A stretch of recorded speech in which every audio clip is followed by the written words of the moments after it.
अच्छा जी सर जी, आज हम बात करने वाले हैं सिंपल इंटरेस्ट के बारे में। सर लास्ट एग्जांपल में लास्ट क्लास में लास्ट वीडियो में हमने जो है सिंपल इंटरेस्ट के बारे में पढ़ा था और क्या क्या फॉर्मूलेस यूज़ कर सकते हैं हम वो पढ़ा था। सर एक दफ़ा एक काम करता हूँ, मैं पहले लास्ट क्लास वाले फॉर्मूले लिख लेता हूँ। सर सबसे पहले हमने समझा था S is equals to I plus P. Sir ये फार्मूला हमने कैसे ड्राइव किया था?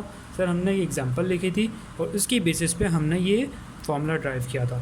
सर आई कितना था हमारा 20 था और पी कितना था हमारा 100 था, तो इससे हमने फ्यूचर वैल्यू डिटरमाइन की थी 120। फिर सर मैंने आपको कहा था कि सर ये केस तो ऐसा केस है, ये फार्मूला तो जब यूज़ हो सकता है जब आपके पास आई गिवन हो। व्हाट इफ़ कि आपके पास आई ही नहीं गिवन, तो उसके लिए हमने कहा था कि आई का फार्मूला है I is equals to P R T. ठीक सर, P मतलब 100 प्रिंसिपल, R मतलब 10% रेट, T मतलब 2 ईयर्स। तो सर इस तरह से हमारा कितना निकलेगा 20। सर जब मेरे पास I गिवन है, I जब मैंने निकाल लिया और P भी मेरे पास गिवन है, तो मैं फ्यूचर वैल्यू इजीली निकाल सकता हूँ। सर इससे तो बात हो गई। सर मैंने एक और बात बताई आपको कि S इज इक्वल्स टू हमने पढ़ा I प्लस P। सर अगर आप कहें तो मैं I की जगह पी आर टी लिख सकता हूँ, बिल्कुल लिख सकता हूँ सर, क्योंकि I is equals to P R T और पी एज अ टेस्ट आ गया।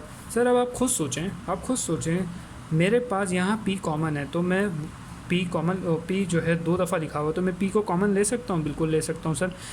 P bracket open 1 plus R T. Sir ये मेरा फार्मूला बन गया एस का। सर इस फार्मूले के थ्रू मैं क्या डिटरमाइन कर सकता हूँ? मैं सर फ्यूचर वैल्यू डिटरमाइन कर सकता हूँ। सर कैसे? 100 प्लस 10% इंटू 2।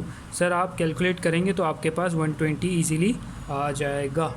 सर यहाँ हमने क्या सीखा कि हमें फ्यूचर वैल्यू डिटरमाइन करनी है। सर हमें एस डिटरमाइन करना है। सर इसी फार्मूले को मैं दोबारा से लिख देता हूँ, S is equals to P 1 plus R T. ठीक है सर। सर अगर मैं आपको कहूँ कि मैं आपको एस दे देता हूँ और पी डिटरमाइन करना है, तो सर ये इसका फॉर्मूला भी हम ड्राइव कर सकते हैं, S divide by 1 plus R T. Sir इससे क्या होगा कि सर आप प्रेजेंट वैल्यू निकाल लेंगे। सर अब आपके सामने मैं एक चीज़ लिख रहा हूँ। सर ये जो है ना आपका ये, सर इसको कहते हैं कंपाउंड फैक्टर। इसको क्या कहते हैं सर? Compound factor. ठीक है सर। सर इस फॉर्मूले को मैं इस तरह भी लिख सकता हूँ, S multiply by 1 plus R T. ठीक है सर। और सर इसको मैं कहता हूँ क्या? इसको मैं कहता हूँ डिस्काउंट फैक्टर। ठीक है सर। तो सर हमने क्या सीखा?